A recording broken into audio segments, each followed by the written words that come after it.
제 이름은 김선희이고 올해 55살입니다. 저는 어릴 적 친엄마로부터 버림받았습니다. 6살 되던 해 겨울이었어요. 눈이 하얗게 내리던 날 엄마는 저를 보육원 앞에 세워두고 떠나갔습니다. 작은 보따리 하나만 손에 쥐어주고서 말이죠. 엄마, 엄마. 아무리 불러도 엄마는 돌아보지 않았습니다. 그렇게 저는 엄마의 손길, 엄마의 품이 어떤 것인지 모른 채 자랐습니다. 늘 결핍과 외로움 속에서 살았고 누군가의 따뜻한 보살핌이 어떤 것인지 경험해 본 적이 없었습니다. 보육원에서 자라면서 저는 다짐했습니다. 언젠가 제가 아이를 낳게 되면 절대로 엄마처럼 그 아이를 버리지 않겠다고 말입니다. 28살에 결혼을 했습니다.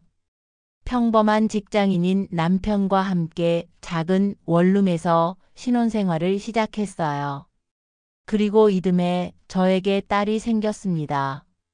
지은이라는 이름을 지어주었어요. 병원에서 갓 태어난 딸을 처음 품에 안았을 때 저는 눈물이 멈추지 않았습니다. 이 작고 소중한 생명이 제 전부가 될 것 같았거든요. 나는 절대 엄마처럼 아이를 버리지 않을 거야. 나는 너에게만큼은 모든 사랑을 주겠어. 그렇게 다짐하며 딸을 키우기 시작했습니다. 지은이는 정말 착한 아이였습니다. 어려서부터 참으로 속 깊고 마음이 고운 아이였어요. 제가 늦게 퇴근하는 날이면 작은 손으로 밥상을 차려놓고 기다리곤 했습니다. 엄마, 오늘도 힘들었지? 내가 물 떠올게. 그 말 한마디에 제 피로가 눈 녹듯 사라지곤 했습니다. 12살밖에 안 된 아이가 어른인 저를 위로해주곤 했어요. 학교에 다닐 때도 공부를 잘했지만 무엇보다 마음이 참 고왔습니다. 친구 도시락이 비어 있으면 자기 반찬을 나누어 주었고 동네 어른들은 늘 저 아이는 복이 많은 아이 그리고 복을 나누는 아이라고 칭찬했습니다. 저희 형편은 넉넉하지 않았습니다. 남편의 월급만으로는 생활이 빠듯했거든요. 그래서 저도 여러 아르바이트를 전전했습니다. 카페에서 일하기도 하고 마트에서 계산원으로 일하기도 했어요. 그럼에도 지은이는 늘 밝았습니다. 엄마, 나는 괜찮아. 내가 크면 엄마 편히 살게 해줄게. 라며 웃어주었습니다. 어린 나이에 부모의 고생을 다 헤아리며 저를 위로해 주던 아이였어요. 그런 딸 때문에 저는 힘겨운 세상을 버틸 수 있었습니다. 왜냐하면 그 아이가 제 곁에 있었기 때문입니다. 그 아이는 제 희망이었고 제 빛이었고 제 삶의 전부였습니다. 하지만 행복한 시간은 오래가지 못했습니다. 지은이가 중학교 2학년이 되던 해 남편과 저는 이혼하게 되었어요. 성격 차이와 경제적 문제가 겹치면서 더 이상 함께할 수 없게 된 거였죠. 법원 앞에서 이혼 서류를 받아들고 나올 때의 기분을 아직도 생생히 기억합니다. 남편이 뒤따라 나와서 선희야, 미안해. 정말 미안해. 라고 말했지만 저는 돌아보지 않았습니다. 이제 됐어요. 지은이랑 잘 살아볼게요. 그렇게 말하고는 돌아섰어요. 하지만 마음 한구석에는 지은이에게 미안한 마음이 컸습니다. 온전한 가정을 만들어주지 못한 저 자신이 한심했거든요. 그러나 저는 부족한 엄마였습니다. 남편과의 이혼, 가난, 불안정한 삶으로 결국 아이에게도 아픔을 주고 말았습니다. 그게 늘 마음에 걸렸습니다. 이혼 후 더욱 생활이 어려워졌어요. 저 혼자 지은이를 키워야 했으니까요. 낮에는 카페에서 일하고 저녁에는 편의점 야간 아르바이트를 했습니다. 하루 4~5시간밖에 잠을 못 잘 때도 많았어요. 그런 제 모습을 보면서도 지은이는 불평 한 번 하지 않았습니다. 오히려 더욱 엄마를 챙겨주려고 했어요. 엄마, 내가 라면 끓여줄게. 엄마, 내가 설거지 할게. 엄마, 괜찮아. 우리 둘이서도 행복해. 그럼에도 불구하고 제 딸은 저를 원망하지 않았습니다. 늘 엄마, 괜찮아. 내가 엄마 편히 살게 해줄게. 하며 웃어주던 아이였습니다. 지은이가 고등학교에 입학하던 해 봄이었어요. 갑자기 심한 두통을 호소하기 시작했습니다. 처음에는 스트레스나 과로련이 생각했어요. 고등학생이니까 공부 때문에 힘들 수도 있다고 여겼죠. 하지만 증상이 점점 심해졌습니다. 아침에 일어나기 힘들어했고 밥을 제대로 먹지 못했어요. 그래서 큰 병원에 데리고 갔습니다. 병원에서 여러 검사를 받은 후 의사 선생님이 저를 따로 부르셨어요. 그때의 그 심각한 표정을 저는 평생 잊을 수 없을 것 같습니다. 보호자분이신가요? 네, 제가 엄마입니다. 안타깝게도 뇌종양이 상당히 진행된 상태입니다. 그 말을 듣는 순간 제 다리에 힘이 풀렸습니다.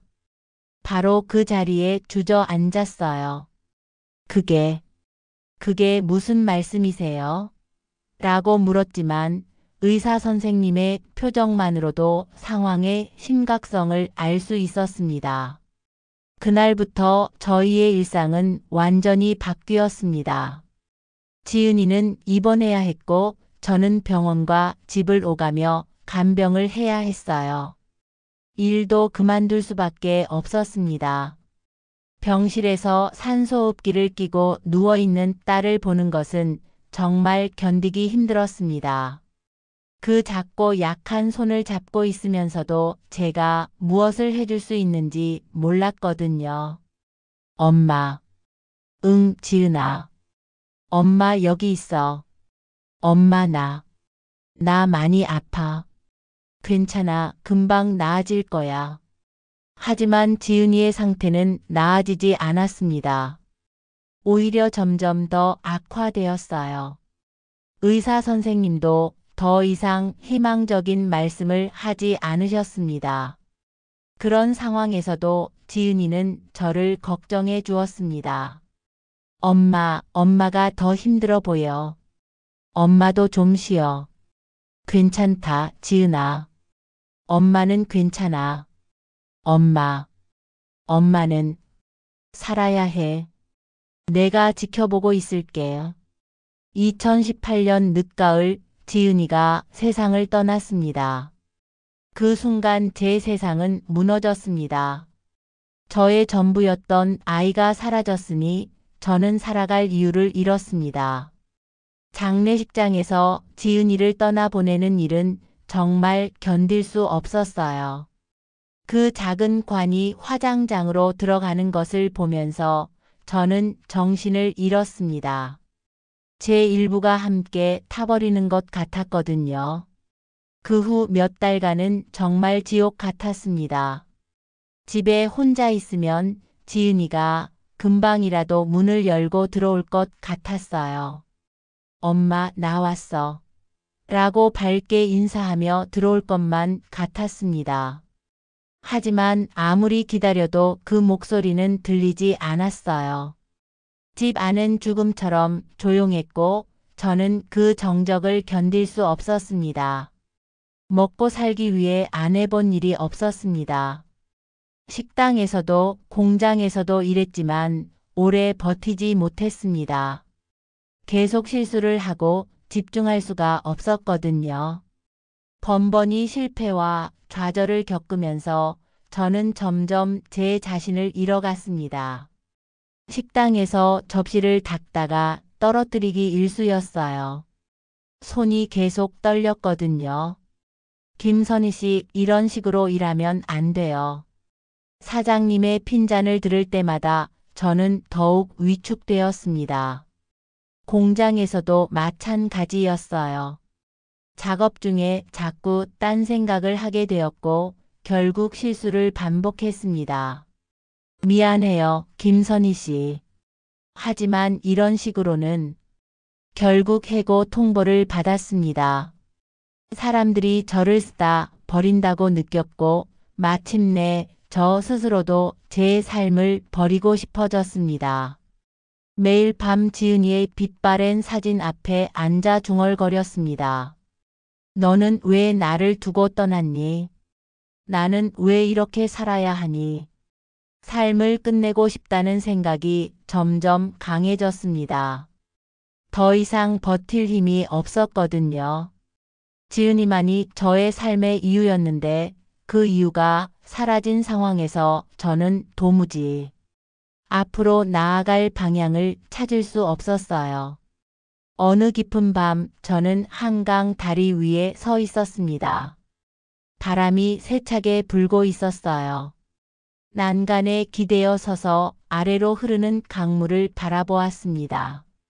이제 정말 끝인 것 같아. 지은아, 엄마가 너무 힘들어. 한 발 앞으로 나아갔을 때였습니다. 갑자기 뒤에서 지은이의 목소리가 들려오는 것 같았어요. 엄마, 울지 마. 엄마는 살아야 해. 내가 지켜보고 있어. 뒤를 돌아보았지만 아무도 없었습니다. 하지만 그 목소리는 분명히 제 마음에 울렸어요. 지은이가 마지막으로 저에게 했던 말과 똑같았습니다. 삶을 놓고 싶을 만큼 힘들었지만 저는 마지막 순간 딸의 목소리를 떠올렸습니다. 그 목소리가 저를 붙잡았습니다. 천천히 난간에서 물러났습니다. 그리고 집으로 돌아가는 길에 생각했어요. 지은이가 하늘에서 저를 지켜보고 있다면 이렇게 무너진 저를 원하지는 않을 거라는 생각이 들었습니다. 저는 다시 살아야 했습니다. 지은이를 위해서라도 말입니다. 그 후 며칠 동안 고민했어요. 무엇을 할 수 있을지, 어떻게 다시 살아갈 수 있을지 말입니다. 그러다가 간병인 일을 해보기로 마음먹었습니다. 딸을 간병하면서 그 일에 어느 정도 경험이 있었고 무엇보다 누군가를 돌보는 일이라면 지은이가 하늘에서 기뻐할 것 같았거든요. 2020년 초봄 간병인 소개소를 찾아갔습니다. 김선희 씨, 이번에 소개해드릴 곳은 강남 쪽이에요. 80 넘으신 할머니 한 분 돌보는 일이고요. 직원분이 설명해 주셨어요. 네, 열심히 하겠습니다. 그런데 집이 좀 커요. 놀라지 마시고요. 집이 크다는 것이 무슨 의미인지 그때는 몰랐습니다. 강남 고급 주택가에 도착했을 때 저는 정말 놀랐어요. 제 앞에는 웅장한 2층 한옥이 서 있었거든요. 대문부터가 예사롭지 않았습니다. 여기가 맞나? 혼잣말을 하면서도 믿기지 않았어요. 대문을 열고 들어서니 넓은 마당과 아름다운 정원, 그리고 고풍스러운 건물들이 눈에 들어왔습니다. 제가 지금까지 살아온 세상과는 완전히 다른 곳이었어요.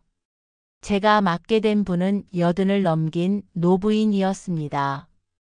그분의 집에 들어섰을 때 숨이 막혔습니다. 현관에서 나오신 분이 박영자 할머니였어요. 82세라고 하시는데 정말 단정하고 품이 있으신 분이었습니다. 안녕하세요. 김선희 씨이시죠? 저는 박영자입니다. 안녕하세요. 어색하게 인사를 드렸어요. 이제부터 잘 부탁합니다. 우리 서로 의지하며 지내봅시다. 할머니는 정말 따뜻하게 저를 맞이해 주셨습니다. 거실로 들어가니 더욱 놀랐어요. 넓고 고풍스러운 집, 벽 가득한 상패와 사진들, 그리고 집을 드나드는 젊은 사람들이 있었거든요. 고급 가구들과 아름다운 장식품들이 집 안 곳곳에 배치되어 있었어요. 방은 저쪽이에요. 불편한 건 없으시겠죠? 네, 괜찮습니다. 겉으로는 미소를 지으며 대답했지만 속으로는 부러움과 질투에 가득 차 있었습니다. 저분은 왜 이렇게 다 가졌을까? 나는 왜 이렇게 힘겹기만 할까? 그저 저와는 다른 세상을 살아온 사람이라 생각했습니다. 며칠 후부터 일상이 시작되었어요. 아침에 할머니 식사를 준비해 드리고 약을 챙겨 드리고 집 안 청소를 하는 것이 제 주된 일이었습니다. 그런데 정말 신기한 것은 할머니 댁에는 젊은 사람들이 정말 자주 찾아온다는 것이었어요. 어떤 날은 20살 정도 되어 보이는 청년이 오고 또 어떤 날은 30대 초반의 여성분이 오기도 했습니다. 할머니, 안녕하세요. 어머니, 오늘 병원 검진 받으러 가야죠. 그들이 할머니를 부르는 호칭도 다양했어요. 할머니, 어머니, 때로는 엄마라고 부르는 분도 있었습니다. 처음에는 당연히 할머니의 자녀들이나 손자, 손녀들이라고 생각했어요. 그래서 더욱 부러웠습니다. 이렇게 큰 집에 살면서 자식들이 자주 찾아와 주는 할머니가 말이에요. 저는 속으로 생각했습니다. 저분은 왜 이렇게 모든 걸 다 가졌을까? 풍족한 삶에 자식들까지 곁에 있고 제가 잃어버린 딸과 비교하면서 마음이 더욱 아팠어요. 지은이가 살아있었다면 지금쯤 20살이 되었을 텐데 할머니를 찾아오는 그 젊은 이들처럼 저를 찾아와 주었을 텐데 하는 생각이 들었거든요. 그런 마음으로 며칠을 보내던 중 우연히 할머니의 과거를 알게 되는 일이 있었습니다. 어느 날 할머니가 큰 상자들을 정리하고 계셔서 제가 도와드렸어요. 할머니, 뭐가 이렇게 많아요? 아, 이거? 아이들 용품이야. 보육원에 보낼 거라서. 보육원요? 응, 매달 후원하는 곳이 있거든. 그 말씀을 들으니 할머니가 더욱 대단해 보였어요. 후원까지 하시는구나 하면서요. 정말 모든 걸 다 가지신 분 같았습니다. 하지만 시간이 지나면서 저는 그분의 진짜 삶을 알게 되었습니다. 어느 날 오후 할머니가 오래된 사진첩을 꺼내서 들여다보고 계셨어요. 저는 차를 끓여서 갖다 드리면서 우연히 그 사진을 보게 되었습니다. 사진 속에는 30살 정도로 보이는 젊은 남성이 있었어요. 할머니와 닮은 구석이 있어서 아마 아들분인 것 같았습니다. 그때 할머니가 떨리는 목소리로 말씀하셨어요. 이 아이는 내 아들이야. 하지만 나보다 먼저 세상을 떠났지. 그 말을 듣는 순간 제 숨이 막히는 듯 했습니다. 할머니도 저와 같은 아픔을 안고 살아온 분이었구나 하는 생각이 들었어요. 35살의 교통사고로. 그때 며느리는 아이를 데리고 고향으로 돌아갔어. 혼자가 되어버린 거지. 할머니의 목소리에 깊은 슬픔이 묻어 있었습니다. 그제야 저는 깨달았습니다. 부럽다고 생각했던 그분이 사실은 저와 같은 아픔을 가진 분이었다는 것을요. 더 놀라운 사실은 따로 있었습니다. 그 집을 드나들던 젊은이들은 친자식이 아니었습니다. 그분이 후원하고 돌봐주었던 아이들이었어요. 저 아이들은 모두 내가 보살펴온 아이들이야. 부모를 잃은 아이들, 학비가 없어 학교를 그만둘 뻔한 아이들, 방황하던 아이들. 그런 아이들에게 손을 내밀었더니 이렇게 나를 찾아와 주는군. 할머니의 설명을 듣고 저는 정말 충격을 받았어요. 겉으로 보이는 풍요 뒤에 그렇게 깊은 상처가 숨어 있을 줄은 몰랐거든요. 하지만 놀라운 것은 할머니가 그 상처를 원망으로 남기지 않고 감사와 나눔으로 바꾸어낸 것이었어요. 아들을 잃고 나서 정말 살기 싫었다네. 하지만 그 아픔을 혼자만 안고 있으니까 더 커지더군. 그래서 같은 아픔을 가진 아이들을 돌보기 시작했지. 그러다 보니 내 상처도 조금씩 아물더라고. 그 순간 저는 제 딸을 떠올렸습니다. 제게 지은이는 단순한 자식이 아니었습니다. 저의 친구였고 위로였고 살아가는 힘이었어요. 그 아이가 제 곁에 없다는 사실이 지금도 믿기지 않을 때가 많습니다. 그리고 놀랍게도 그분 곁에 있으면서 저는 제 삶에서 단 한 번도 받아본 적 없는 엄마의 정을 느끼기 시작했습니다. 제가 어릴 적 친엄마에게서 버림받아 알지 못했던 따뜻한 손길을 할머니가 보여주셨어요. 제가 몸이 아플 때면 손을 잡아주시고 제가 힘들어할 때면 등을 토닥여 주셨습니다. 선이야, 괜찮아. 다 지나갈 거야. 그런 위로의 말씀을 들을 때마다 제 마음이 따뜻해졌어요. 이런 게 엄마의 사랑이구나 하는 생각이 들었습니다. 할머니가 제 손을 잡아줄 때마다 제가 딸에게 다 주지 못했던 사랑에 대한 미안함이 조금씩 녹아내렸습니다. 그리고 처음에는 단순히 간병인이었지만 점점 저는 그분을 엄마처럼 모시고 싶다는 마음이 생겼습니다. 진심으로 그분을 보살피고 싶어졌어요. 돈을 벌기 위한 일이 아니라 정말 효도하는 마음으로 할머니를 돌보고 싶었습니다. 어느 날 할머니를 따라 봉사 현장에 함께 갔습니다. 시내에 있는 한 보육원이었어요. 도착하자마자 수많은 아이들이 할머니를 향해 달려왔습니다. 엄마, 할머니, 어머니. 아이들이 할머니를 부르는 소리를 들으며 저는 가슴이 무너져 내리듯 울컥했습니다. 그 아이들은 모두 부모를 잃은 아이들이었습니다. 할머니는 자기 아픔을 가슴에 묻고 대신 세상의 아이들을 품어주고 계셨던 거예요. 할머니가 아이들을 하나하나 안아주시는 모습을 보면서 저는 깊이 깨달았습니다. 그래, 고통은 누구에게나 있다. 하지만 그것을 원망으로 남길 수도 있고 사랑으로 바꿀 수도 있구나. 할머니는 아들을 잃은 아픔을 사랑으로 승화시켰습니다. 그 상처를 딛고 일어나 다른 아이들의 엄마가 되어주신 거예요. 선이야, 저 아이들을 보면 우리 아들이 생각나. 아들이 살아있었다면 저 아이들을 더 많이 도와주라고 했을 텐데. 할머니의 말씀을 들으며 저도 지은이를 떠올렸습니다. 지은이가 살아있었다면 분명히 저에게 이렇게 말했을 거예요. 엄마, 우리도 다른 아이들을 도와주자. 엄마가 받은 사랑을 나누어 주자. 그날 이후 제 삶은 변하기 시작했습니다.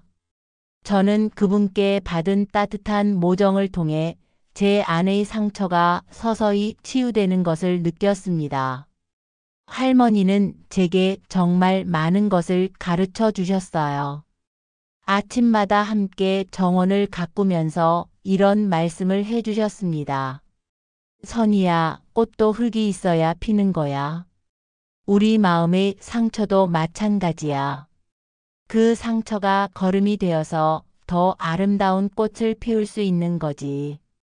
처음에는 그 말뜻을 잘 이해하지 못했어요. 하지만 할머니와 함께 지내면서 점점 그 의미를 알게 되었습니다. 할머니는 매주 화요일마다 보육원에 가셨어요. 그때마다 저도 함께 따라가게 되었습니다. 처음에는 그냥 할머니를 모시고 가는 것뿐이었는데 점점 제가 할 수 있는 일들을 찾아서 하게 되었어요. 아이들의 머리를 빗어주기도 하고 함께 그림을 그리기도 하고 책을 읽어주기도 했습니다. 그러면서 저는 이상한 기분을 느꼈어요. 아이들이 저를 보고 웃을 때마다 지은이가 생각났습니다. 특히 10살 정도 되어 보이는 민지라는 아이가 있었는데 그 아이가 저에게 안기면서 엄마 같아요 라고 말할 때 저는 울컥했어요. 민지야, 엄마가 보고 싶지? 네. 하지만 선희 이모가 있어서 괜찮아요. 그런 민지를 보면서 저는 제가 어릴 적 엄마를 그리워했던 마음을 이해할 수 있었어요. 동시에 지은이에 대한 그리움도 조금은 달래졌습니다. 할머니는 저에게 이렇게 말씀하셨어요. 선희야, 사랑은 나누면 나눌수록 커지는 거야. 내가 저 아이들에게 주는 사랑이 결국 너에게도 돌아올 거야. 정말 그런 것 같았어요. 아이들을 돌보면서 제 마음도 점점 따뜻해졌거든요. 그리고 마음 깊은 곳에서 다짐했습니다. 이제는 나도 사랑을 베푸는 사람이 되자. 내 딸이 하늘에서 보고 있다면 지금의 나를 조금은 자랑스러워 하겠지. 할머니와 함께 지낸 지 2년쯤 되었을 때였어요. 할머니의 건강이 조금씩 나빠지기 시작했습니다. 처음에는 사소한 증상들이었어요. 가끔 기침을 하시거나 식욕이 떨어지시는 정도였습니다. 하지만 점점 심해졌어요. 병원에 가서 정밀 검사를 받아보니 폐암 진단을 받으셨습니다. 이미 상당히 진행된 상태였어요. 할머니, 제가 할 수 있는 말이 없었습니다. 할머니는 오히려 저를 위로해 주셨어요. 선희야, 괜찮아. 나는 이미 충분히 살았어. 오히려 고마워. 너 같은 딸을 만나서. 할머니가 절 딸이라고 부르실 때마다 제 가슴이 뭉클했어요. 제가 어릴 적부터 그리워했던 엄마의 사랑을 할머니가 채워주셨거든요. 그 후 몇 달간은 정말 힘든 시간이었습니다. 할머니의 상태가 점점 나빠지셨거든요. 하지만 끝까지 할머니는 다른 사람들을 걱정해 주셨어요. 보육원 아이들은 잘 지내고 있을까? 민준이는 대학교 생활 잘하고 있을까? 수진이는 결혼 준비 잘하고 있을까? 자신보다 다른 사람들을 먼저 걱정하시는 할머니를 보면서 저는 정말 많은 것을 배웠어요. 병실에서 할머니를 간병하는 동안 제가 지은이를 간병했던 시절이 자꾸 떠올랐습니다. 하지만 이상하게도 그때만큼 절망적이지는 않았어요. 오히려 할머니를 정성껏 모시고 싶다는 마음이 더 컸습니다. 선희야, 고마워. 정말 고마워. 할머니가 제 손을 잡고 말씀하실 때마다 저는 오히려 제가 더 감사하다고 말씀드렸어요. 할머니, 제가 더 감사해요. 할머니 덕분에 저도 다시 살 수 있게 되었어요. 그런 대화를 나누면서 우리는 정말 모녀 같은 사이가 되었습니다. 할머니는 병실에서도 다른 환자들을 챙겨주셨어요. 혼자 오신 할머니가 계시면 과일을 나누어 드리고 간병하는 가족들이 힘들어하면 격려해 주셨습니다. 아픔도 나누면 반이 되는 거야. 할머니의 그 말씀이 지금도 제 마음에 깊이 새겨져 있어요. 2022년 겨울 할머니는 세상을 떠나셨습니다. 마지막 순간까지 의식이 또렷하셨어요. 마지막 순간 그분은 제 손을 꼭 잡고 말씀하셨습니다. 고마웠네. 선희, 내 덕분에 외롭지 않았어.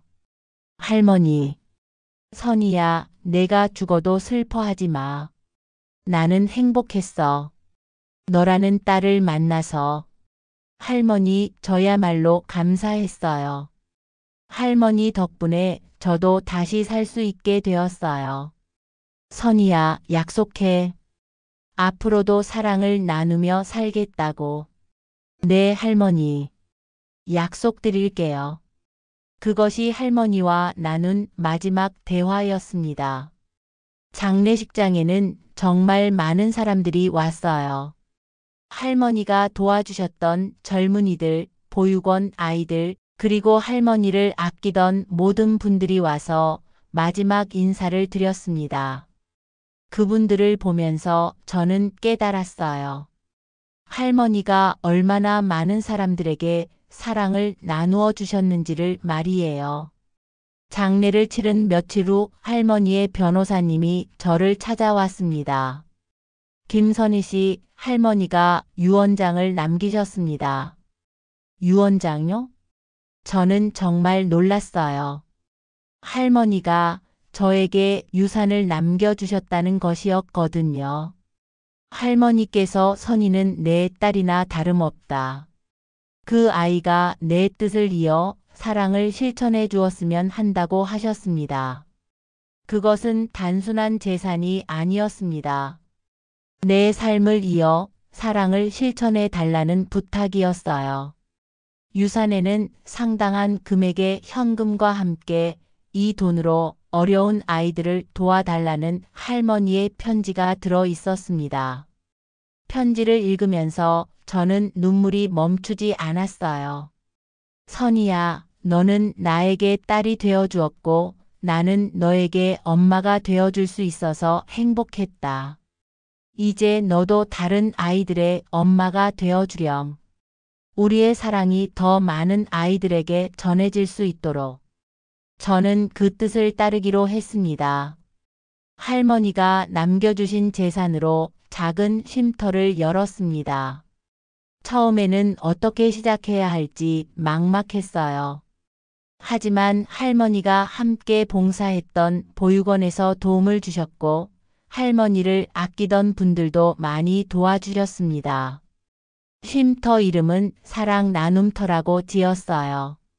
할머니가 늘 말씀하셨던 사랑은 나누면 나눌수록 커진다는 말씀에서 따온 것입니다. 작은 건물이었지만 오갈 곳 없는 아이들 10명 정도가 함께 지낼 수 있는 공간이었어요. 제가 원장이 되어서 아이들을 맞이하기 시작했습니다. 처음 온 아이는 12살 소영이었어요. 부모님을 모두 잃고 친척집을 전전하다가 우리 쉼터로 온 아이였습니다. 안녕, 소영아. 이제부터 여기가 내 집이야. 네. 소영이는 처음에 말수가 별로 없었어요. 아마 마음에 상처가 많았을 거예요. 하지만 며칠 지나면서 조금씩 마음을 열기 시작했습니다. 이모, 밥 맛있어요. 고마워, 소영아. 그런 작은 대화들이 제게는 큰 기쁨이었어요. 한 명씩 아이들이 늘어갔습니다. 10살 정민이, 9살 하은이, 13살 준호. 모두 각각 다른 사연을 가진 아이들이었어요. 하지만 공통점이 하나 있었습니다. 모두 사랑이 필요한 아이들이라는 것이었어요. 저는 아이들에게 엄마가 되어주려고 노력했습니다. 아침에 일어나면 아이들 하나하나 안아주고 밤에 잘 때는 자장가도 불러주었어요. 엄마, 물 마실래요? 아이들이 저를 엄마라고 부르며 안겨올 때마다 저는 제 딸 지은이를 떠올렸습니다. 만약 그 아이가 살아있었다면 지금쯤 이렇게 말했을 겁니다. 엄마, 잘했어. 엄마는 이제 진짜 많은 아이들의 엄마가 됐구나. 아이들과 함께 지내면서 저는 정말 많은 것을 배웠어요.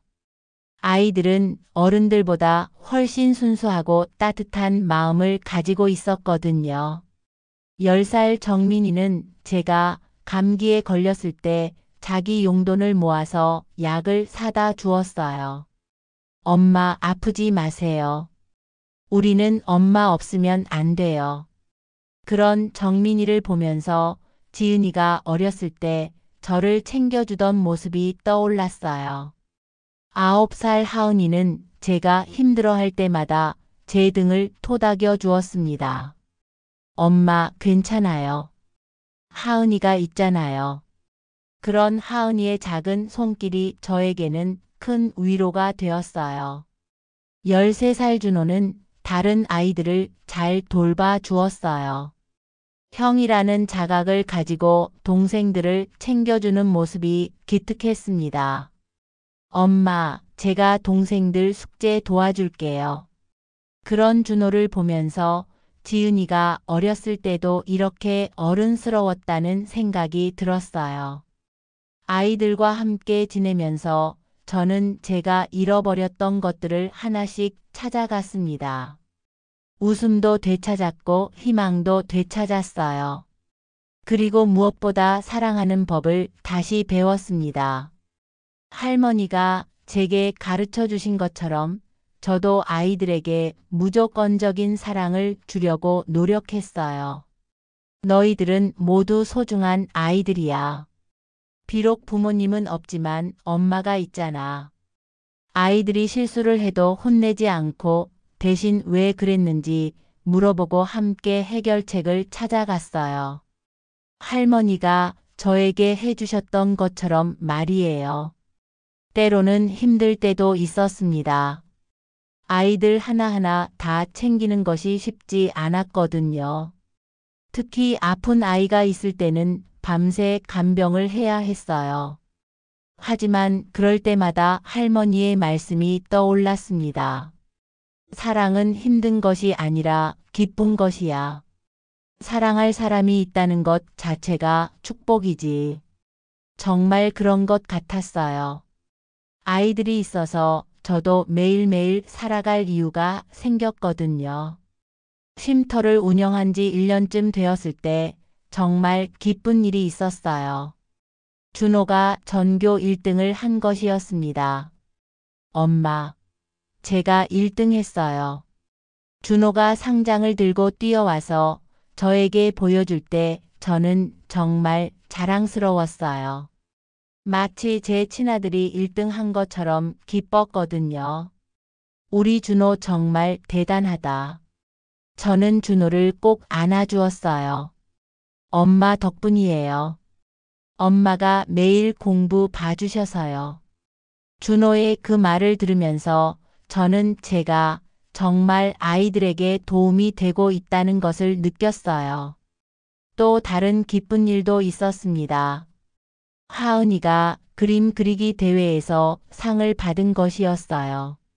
엄마, 저 상 받았어요.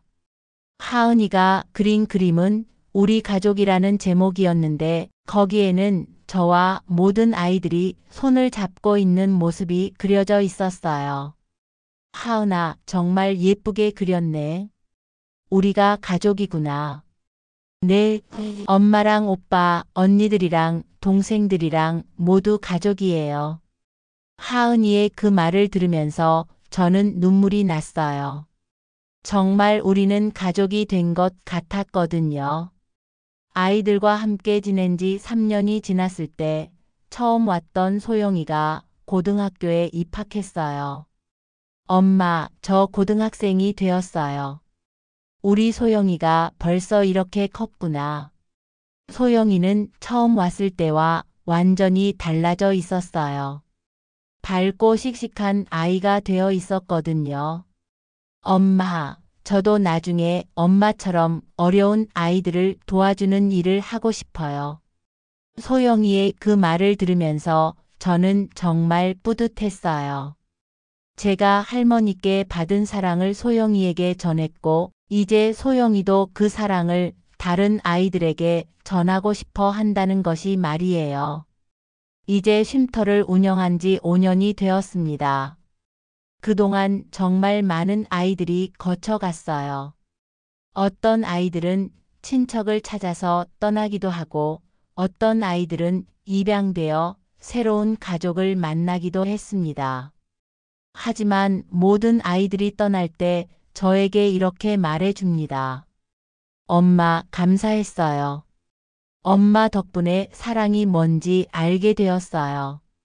그런 말을 들을 때마다 저는 할머니가 제게 해주셨던 말씀이 떠올라요.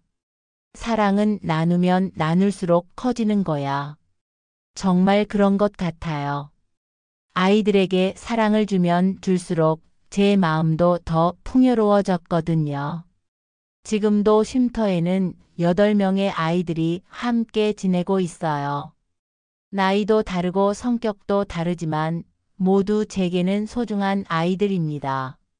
매일 아침 아이들이 엄마, 좋은 아침이에요. 라고 인사할 때마다 저는 새로운 힘을 얻어요. 그리고 지은이를 떠올립니다. 만약 지은이가 지금 살아있었다면 아마 27살이 되었을 거예요. 그리고 분명히 저에게 이렇게 말했을 것 같아요. 엄마, 정말 잘했어. 엄마는 이제 많은 아이들의 엄마가 됐네. 나도 하늘에서 엄마가 자랑스러워. 저는 압니다. 저는 어릴 적 엄마의 사랑을 받지 못해 늘 그리워했고 딸에게 사랑을 주고 싶었지만 다 주지 못해 늘 미안했습니다. 그러나 그분을 만나 처음으로 따뜻한 엄마의 사랑을 느꼈고 그 사랑 덕분에 제 마음도 치유되었습니다. 할머니는 제게 이런 말씀을 해주셨어요. 선이야, 상처는 흉터가 되지만 그 흉터가 나쁜 것만은 아니야. 그 흉터가 있기 때문에 다른 사람의 아픔을 더 잘 이해할 수 있거든. 정말 그런 것 같아요. 제가 어릴 적 버림받은 경험이 있었기 때문에 버려진 아이들의 마음을 더 잘 이해할 수 있었어요. 제가 딸을 잃은 아픔이 있었기 때문에 부모 없는 아이들에게 더 진실한 사랑을 줄 수 있었던 것 같습니다. 요즘 저는 새로운 계획을 세우고 있어요.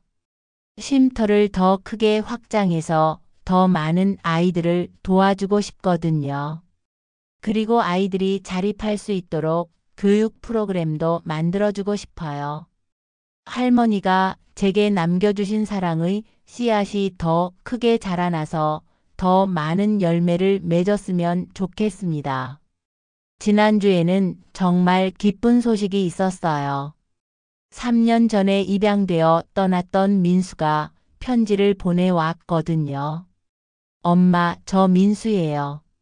새 부모님과 잘 지내고 있어요. 그런데 엄마가 너무 보고 싶어서 편지 써요. 엄마가 저에게 해주셨던 말 아직도 기억해요. 너는 세상에서 가장 소중한 아이야 라고 해주셨잖아요.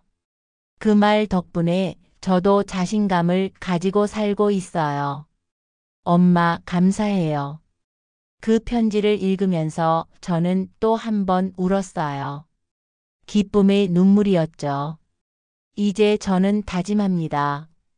남은 삶 동안 제가 받은 그 사랑을 더 큰 사랑으로 나누며 살겠다고. 할머니가 저에게 사랑을 실천하라고 하신 그 말씀을 평생 지키며 살겠습니다. 매일 저녁 아이들을 재울 때 저는 이런 기도를 해요. 지은아, 엄마 잘하고 있지? 엄마는 이제 많은 아이들의 엄마가 되었어. 너도 하늘에서 이 아이들을 함께 지켜봐줘. 그러면 마음 한구석에서 지은이의 목소리가 들려오는 것 같아요. 엄마, 정말 잘하고 있어. 엄마가 자랑스러워. 할머니의 목소리도 들려오는 것 같고요. 선이야, 고마워. 내가 내 뜻을 이어주어서. 저는 이제 사랑을 남기는 인생을 살고 있습니다. 어릴 적 버림받았던 상처, 딸을 잃었던 아픔, 그 모든 것이 지금의 저를 만들어준 소중한 경험이었다는 것을 깨달았어요. 만약 그런 아픔이 없었다면 저는 지금처럼 아이들의 마음을 이해할 수 없었을 거예요. 만약 할머니를 만나지 못했다면 저는 여전히 원망과 절망 속에서 살고 있었을 거고요. 하지만 이제는 다릅니다. 저는 매일매일 감사한 마음으로 살아가고 있어요. 제게 사랑할 아이들이 있다는 것이, 제가 누군가에게 필요한 사람이라는 것이 정말 감사합니다. 오늘도 아이들이 학교에서 돌아와서 저에게 뛰어올 거예요. 엄마, 우리 왔어요. 그 소리를 들으면 저는 세상에서 가장 행복한 사람이 될 거예요. 그리고 아이들에게 이렇게 말해줄 거예요. 어서 와, 우리 아이들. 엄마가 맛있는 거 만들어 놨어. 저는 이제 정말 많은 아이들의 엄마가 되었습니다. 피는 섞이지 않았지만 사랑으로 연결된 진짜 가족이 되었어요. 지은이도 하늘에서 기뻐할 거라고 생각해요. 엄마가 이렇게 많은 아이들을 사랑하고 있다는 것을 말이에요. 할머니도 천국에서 미소 지으실 거예요. 당신이 심어주신 사랑의 씨앗이 이렇게 많은 열매를 맺고 있다는 것을 보시면서 말이에요. 어제는 새로운 아이가 우리 쉼터에 왔어요. 8살 된 서진이라는 아이였는데 부모님이 사고로 돌아가신 후 혼자가 된 아이였어요. 처음 왔을 때 서진이는 아무 말도 하지 않았어요. 그저 구석에 웅크리고 앉아서 사람들을 경계하기만 했습니다.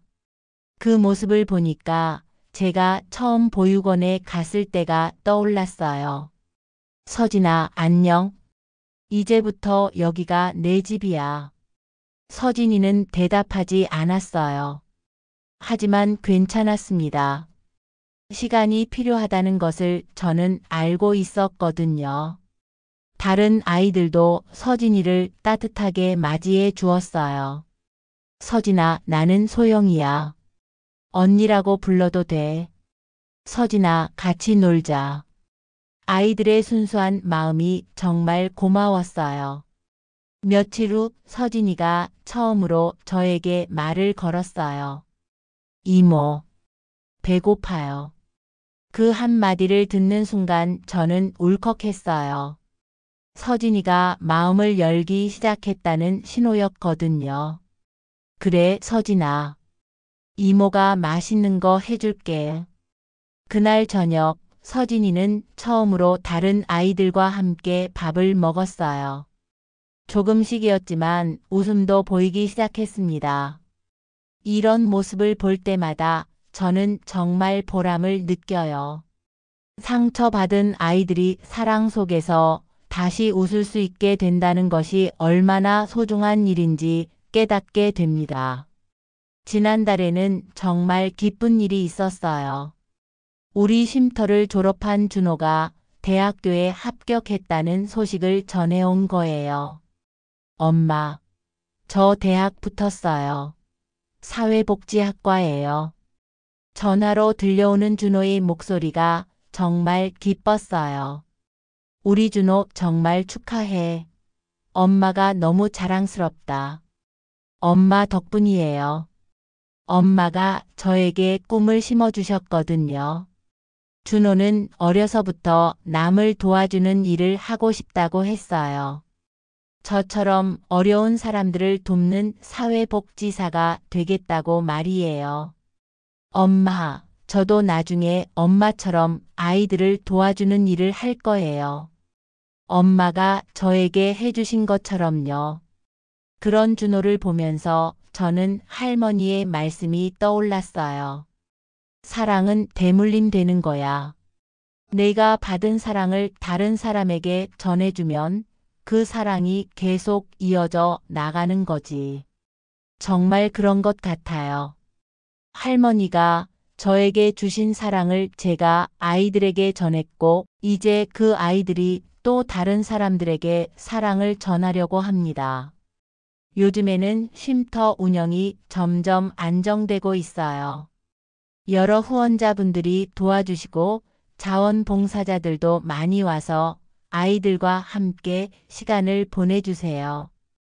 특히 할머니를 아끼던 분들이 계속 도움을 주고 계세요. 민준이 오빠는 매주 와서 아이들에게 컴퓨터를 가르쳐주고 수진이 언니는 아이들과 함께 요리를 해주곤 해요. 할머니가 살아계시면 정말 기뻐하셨을 거예요. 그분들이 할 때마다 하시는 말씀이에요. 저도 그렇게 생각해요. 할머니의 사랑이 이렇게 많은 사람들을 통해 계속 이어지고 있다는 것이 정말 감사합니다. 몇 주 전에는 특별한 일이 있었어요. 제가 예전에 일하던 곳에서 연락이 온 거예요. 선희 씨, 저희가 새로운 시설을 짓는데 선희 씨의 경험담을 다른 간병인들에게 들려주실 수 있을까요? 저는 흔쾌히 승낙했어요. 제 경험이 다른 분들에게 도움이 된다면 얼마든지 나눠드리고 싶었거든요. 강연 당일 많은 간병인 분들이 와주셨어요. 저는 제 이야기를 처음부터 끝까지 들려드렸습니다. 저는 처음에 할머니를 부러워하고 질투했어요. 하지만 할머니의 진짜 삶을 알게 되면서 제 마음도 변했습니다. 간병인 일은 단순히 돈을 벌기 위한 일이 아니에요. 서로에게 가족이 되어주는 일이라고 생각해요. 강연이 끝난 후 한 분이 저에게 와서 말씀하셨어요. 선희 씨 이야기를 들으니까 제 마음도 달라지네요. 저도 지금 돌보고 있는 할아버지를 진짜 가족처럼 대해드려야겠어요. 그런 말을 들을 때 저는 정말 뿌듯했어요. 제 이야기가 다른 분들에게도 도움이 되고 있다는 것을 알 수 있었거든요. 지금 쉼터에 있는 아이들 중에서 가장 어린 아이는 5살 은우예요. 부모님이 이혼하면서 서로 키우기 어렵다고 해서 우리에게 온 아이입니다. 은우는 정말 순수하고 귀여운 아이예요. 매일 저에게 와서 꼭 안기곤 해요. 엄마 사랑해요. 엄마도 은우 사랑해. 그런 대화를 나눌 때마다 저는 마음이 따뜻해져요. 이렇게 작은 아이가 저를 진심으로 사랑해 준다는 것이 얼마나 큰 선물인지 모르겠어요. 가장 큰 아이는 16살 미나예요. 고등학교 2학년인데 정말 의젓하고 다른 아이들을 잘 돌봐줘요. 엄마, 저는 나중에 간호사가 되고 싶어요. 아픈 사람들을 돌봐주는 일을 하고 싶거든요. 미나의 그런 꿈을 들을 때마다 저는 정말 자랑스러워요. 이 아이도 남을 돕는 일을 하고 싶어 한다는 것이 말이에요. 미나야, 정말 좋은 꿈이네. 엄마가 응원할게. 네, 엄마. 저도 엄마처럼 다른 사람들에게 도움이 되는 사람이 되고 싶어요. 이런 아이들을 보면서 저는 확신해요. 사랑은 정말로 대물림 된다는 것을요. 최근에는 새로운 도전을 시작했어요. 아이들과 함께 작은 텃밭을 가꾸기 시작한 거예요. 할머니가 늘 정원을 가꾸시던 모습을 보면서 배운 것들을 아이들에게도 전해주고 싶었거든요. 엄마, 이 씨앗이 정말 큰 나무가 될 수 있어요? 5살 은우가 작은 씨앗을 보며 물어봐요. 그럼 은우야, 우리가 잘 돌봐주면 틀림없이 큰 나무가 될 거야. 와, 신기해요. 아이들이 씨앗을 심고 물을 주면서 생명의 소중함을 배우는 모습을 보니까 정말 뿌듯해요.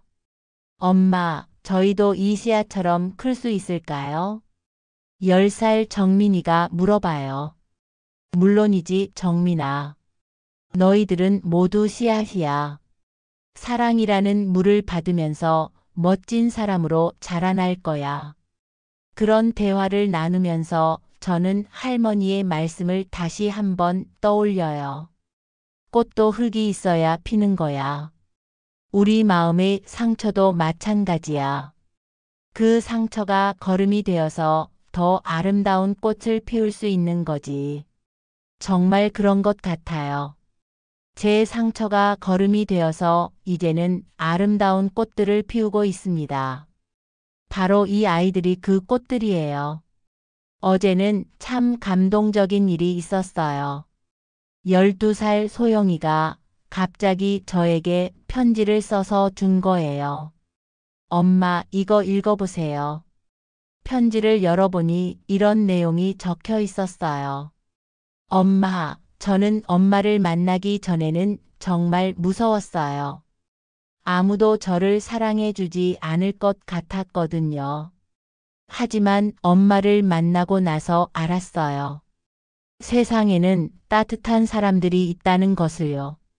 엄마, 감사해요.